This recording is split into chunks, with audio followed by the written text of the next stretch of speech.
Hello and welcome back to Spekd, issue 76. We're here ready to play. Well, I know what, we ain't going to be building today, we're not going to be painting, we're not going to be crafting, but we are going to be getting some hobby time.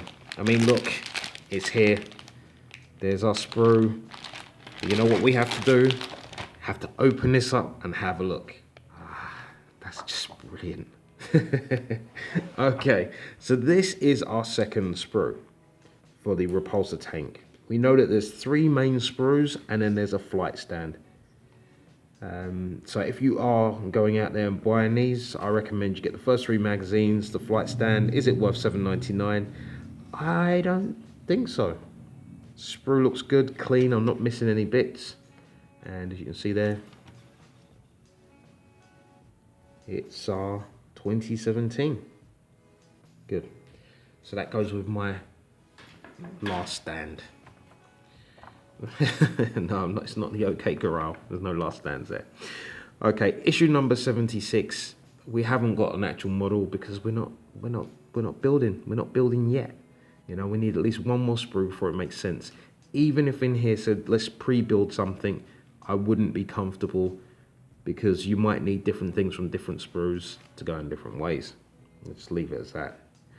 So $7.99. There's a layout. Bright contrast. It takes me back to the first few issues where you had that orange and blue when we had a look at the art book. If you remember, I remember to put a tag in. I'll put it in. And let's have a look. What is the focus today? Wow, look at that. So we do have a build guide, but you can't start building yet. So we've got Tech Marines, build guide, and mission. Wow, this build guide is going to be big. So Tech Marines. So these are the guys that repair all the equipment that hasn't been totally destroyed and has to go back to the AdMech. These are the field mechanics, and they do some really good work. They keep the machines alive. They keep your machine spirits in check when they start malfunctioning. These are the people. They do go away, these Space Marines, and they do spend time with the AdMech, and they do learn the basics. And when I say the basics, they can pretty much repair any vehicle or any weaponry, but they can't really build things from scratch. That's the AdMech's job. What I am missing, and what I would like to see from Games Workshop, is Primaris Tech Marine. So I say that now, and every single time I think we've had a look at something in here, in Conquest, they've kind of like had like an equivalent come out or something new related to that. So I need to see a Primaris Tech Marine. Right, okay, I've said it now. And there you go. Master of the Forge. This is what we were speaking about when I mentioned Iron Hands beforehand. So these guys really do know how to fix and repair. Now, salamanders are known for creating their weapons, weapon artisans.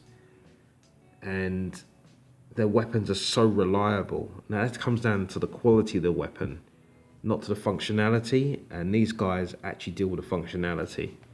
So just so you can see that separate thing. Thunderfire cannons. These are horrible to face off against. They can pretty much fire anywhere. Long range artillery, they're just like constant mortars in more than one shot. They can slow your models down, which are trying to charge you. It's horrible, but they're a lot of fun. You do have to have a Tech Marine alongside it, otherwise it doesn't function. So in the game system, they have given more of a use than like a one single shot thing of just repairing models. Otherwise, they don't do very much. Personally, that's how I play them. So we've got the build here for the Repulsor. My goodness. Wow, okay. Let me take that off, put that aside. Okay, that's aside now. Let's have a look at this. This is, I can already see that this is going to be a lot. You've got your assembly, your sub-assembly, and your painting prep. Take note, they've deliberately left those items separate for painting purposes. Okay. Right, so here's the first part of the building. I'm sure if you've got instructions for this, you know how to do that. Or if you built one before, that should be fun. So I'm just going to be flicking through these because I haven't got much to say. It's got a large body there, which is really good. Large side pieces, very much like the Land Raider. Doesn't have very many fiddly bits. I don't know if you remember with the Land Raider and you have to put in all the tracks. That took forever. Make sure they fitted. There we go. And there we've got the repulsor plates there, anti-grav plates. Got the boosters, the guards at the back. Yep, there you go. So we're seeing that there. And here are our first set of options.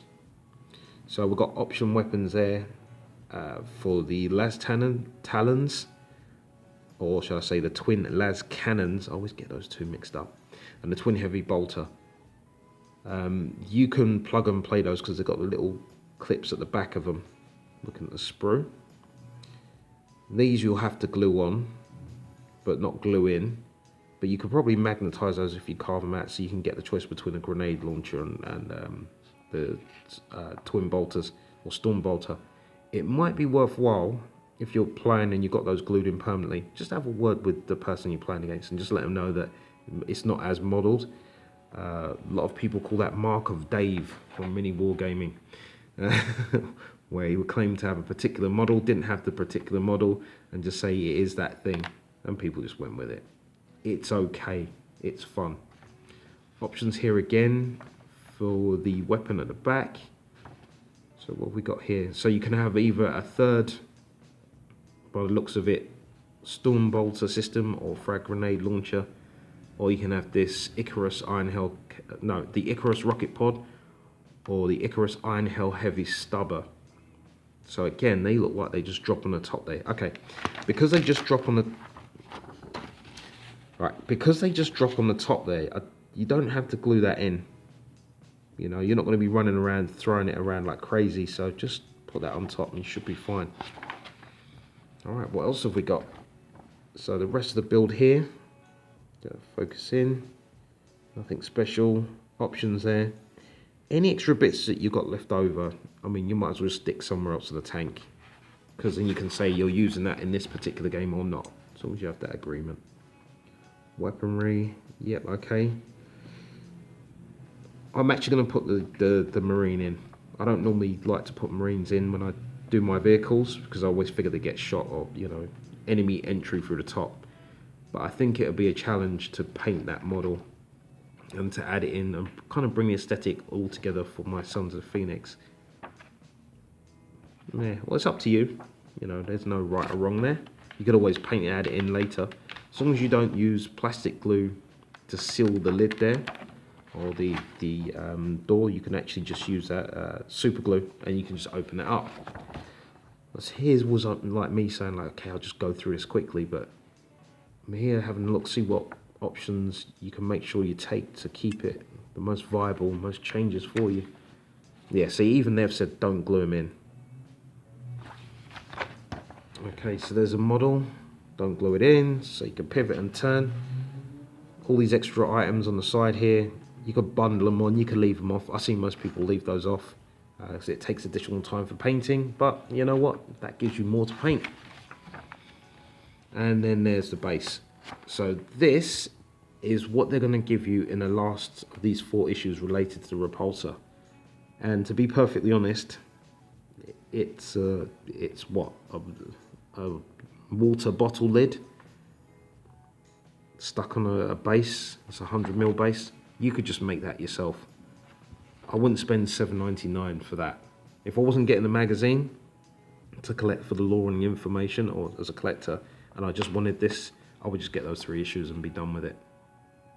That's just different. Okay, moving on. So we've got our mission here, know where to run, what we do in the stories moving forward.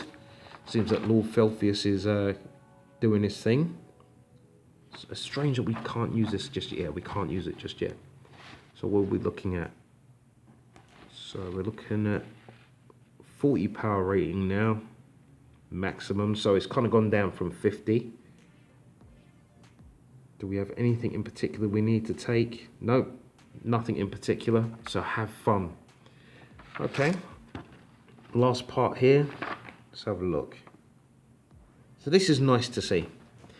We went from having the models, so, you know, okay, we're coming into the end of the Conquest, and they haven't just said to you, right, okay, you bought a magazine, screw you, go.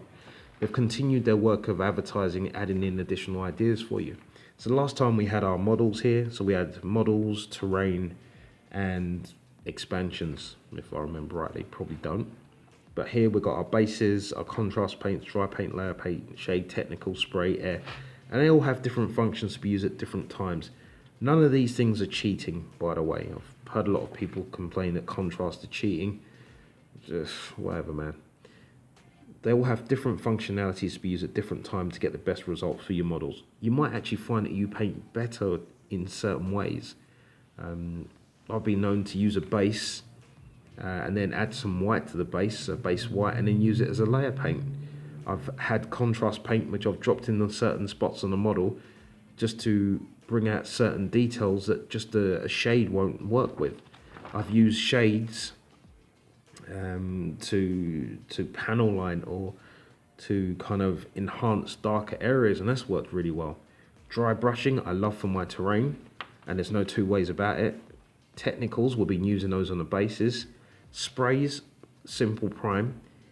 If I had started this again and I knew about the Death Guard spray, I probably would have used that to use for my Death Guard models.